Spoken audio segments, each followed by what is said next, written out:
Hello again. Today we're going to look at logging, specifically logging for profit, although to be fair there's no other reason why you would do it. So first I'm going to do, get out the chainsaw. We're going to start very basic. I planted all these trees obviously long time ago. At $40 I think it works out a pallet of 20, so you're going to make a nice bit of money. You need a tree planter to do it, but I'll cut down the first one. And we're going to start very basic. Chainsaw was $1,000. I've bought a skid steer with a manure fork, and I'll explain that in a minute. So not too expensive. I think it's $49,000 for the skid steer, so you're about $50,000 in. So just chop off the end of it because it never uses that or takes it into account anyway. That will vanish.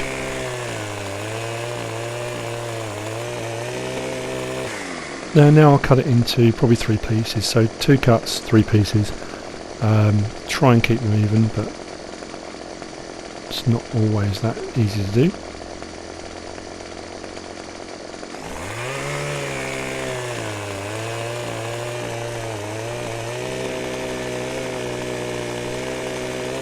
That's the first cut made, and actually yeah, I'll probably just come in a little bit.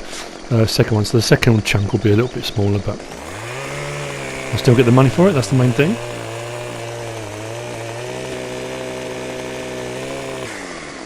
There we go. So what we're going to do now is go to the JCB skid steer. I've put the manure fork on the end of it rather than the log fork because it's actually, the spikes on the bottom are a lot thinner, much easier to get under a log, so I find it's easier to use the manure fork for manhandling logs around than it is the actual log fork. I know it's a bit bizarre, but it's what works for me.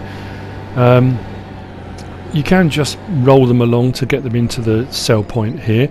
Obviously if you're going to do logging off elsewhere in forests on the maps, you can do that, and with a lorry and trailer pick them up, bring them here to the sell point, and still make the money.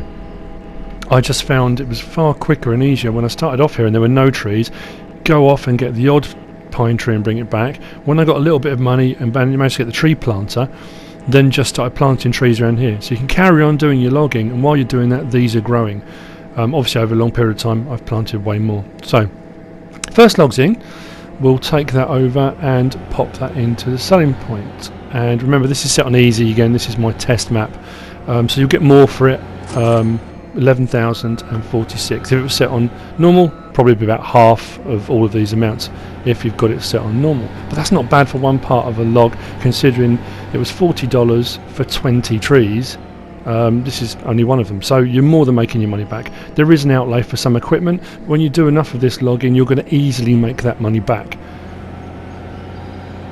This one I'll just push in rather than pick it up. Slide it on the ground. 4,422. It's not bad. The money builds, well, not even slowly really. When you sort of really get going on this, it actually can build very quickly. But this is the very sort of easiest way of doing it. The skid steer again, it's cheaper than buying a tractor. It does what you need it to do. So 2,735. So total of 18,203 for one tree. That's not too bad at all. So what I'm going to do now, I'm going to chop down a second one. Again, doing it basic, using the chainsaw. But this time I'm not going to cut it up. I'm going to put it in as a whole tree. I'm still going to chop the end bit off. It never really takes it into account. It's too thin and spindly. I'll take off all the branches first. It always says with the logging that if you're going to sell them, it gives you far much more money for straighter trees or logs than it does for bent and crooked ones. So you can cut down other trees on the map, but it's a lot harder for logging. It's a lot more labour intensive for what you actually get of it. I know on the maps where there is a mill pond, sometimes it's easier just to chop down a great big oak tree, use a tractor, skid steer, and just push it into the mill pond. I think some of the big oak trees you can get 50 odd thousand per tree. So yeah, it's not a bad way of doing it. The bonus of doing it here and on some of the maps is where you've got the train and you can send the train off, which means you can get extra money. I think when it goes off to the lumberyard and they do whatever, you get another payment. However, that's supposed to work out in this storyline. Anyway, so I push this whole one in and let's see what we get. So it's only 9,514 for a whole tree. So it is far, far better to chop them. Even if you chop them in half or chop them into thirds, you're going to get more per tree than if you chuck a whole tree in. It's not like the wood chipping. The wood chipping you're just going to get what you'll get for the entire tree anyway, but this works out a little bit differently. So now I'm going to move on to, that's the basic way of doing it. When you've built up enough money, when you've got a bit of money behind you and you want to invest in some equipment, the Scorpion King. Now on PC versions, I know you can rent, and you get the rent mod, and you can rent equipment per hour, per day, so you haven't got to fork out all this money on buying the equipment. Obviously on the console versions you can't do that at the moment. Maybe on Farming Simulator 17 there'll be a rental option, I don't know, but it's a big outlay. I think it's like 317,000 I think to buy the Scorpion King, but again you will make that money back. So turn on the header, then change the cut length. I'm going to change the cut length to 8 meters because I want the longest, straightest bits I can get. And what I often do is forget to change the cut length, and when I forget to do that, the first cut I do is like a 1 meter length, and you get a stubby little chunk off the end of it. So try to remember to change the cut length, pull the tree down, and kind of maneuver it over. I'm not going to maneuver it to the selling point. Again, this is one of those ones that when you try to cut it, if you get it into the selling point by accident, it will pay you for the whole tree. Again, it will be a lesser amount.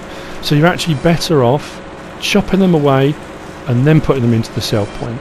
With the really big trees, doing it on the 8 meter cuts, you can normally get 3 sections out of it. Obviously the thicker ones you're going to get more money for, the thinner ones you're going to get less for, but doing it this way can work out a lot quicker with the Scorpion King, especially if you've got the trees kind of lined up. If you've planted them yourself, you've kind of made your own forest for this particular reason, for logging, it can be a lot quicker. So what I'm going to do now is very quickly cut down a couple more, maybe 3, so we'll have about 4 in total I think,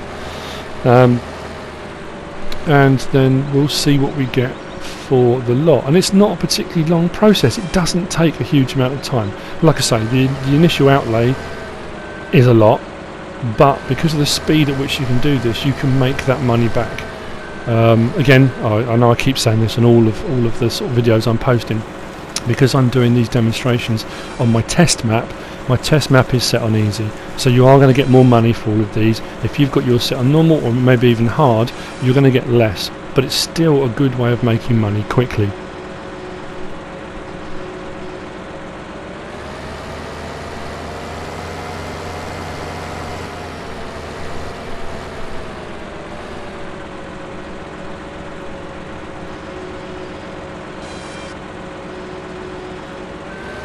Always lift it up slightly, so as you pull back the tree will fall away from you. It just makes it far easier. If you just cut it and sit there, it can topple in any direction, so I always just find just lifting it a little bit and pulling backwards, it will topple away from you, just makes it easier for moving them around.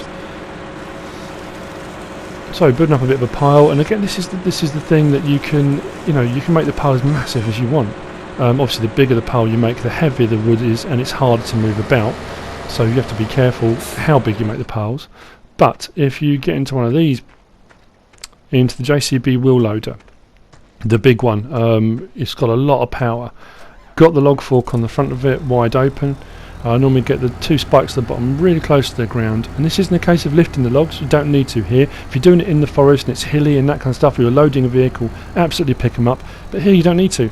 Just drop it down a little bit so it doesn't roll over the top of them, and then just force them all in, slide them along into the sell point. The bigger ones you get about, I think it's about 7,000, something like that. Smaller ones 3 or 4, the really thin ones maybe a couple of thousand for each one. But for all of those, the total, because it doesn't actually, it gives you per log, so I'm going to have to work that out.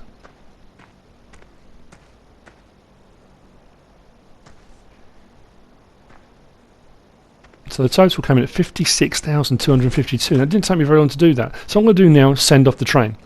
The train will now go off, take it off to whatever lumberyard, timber processing plant, wherever it's going off to, and they'll pay you again. They'll give you some money for the timber you sent off. So you're going to get paid twice for that. Not all of the maps have that option. I know Westbridge Hills doesn't. You just have the lumber drop-off point, so you only get paid the once for it.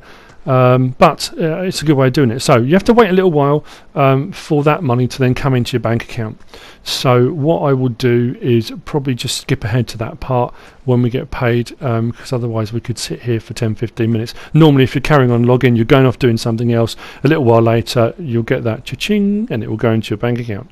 But what I'll do is skip ahead. So there we have it, 84,029 from the lumberyard, wherever, for your logs, which brings us to a grand total of 167,998 just for the logging I've done just now. It works out, I think, about 10 minutes worth of logging, 15 tops. So it's not bad way of making money. Thanks for watching.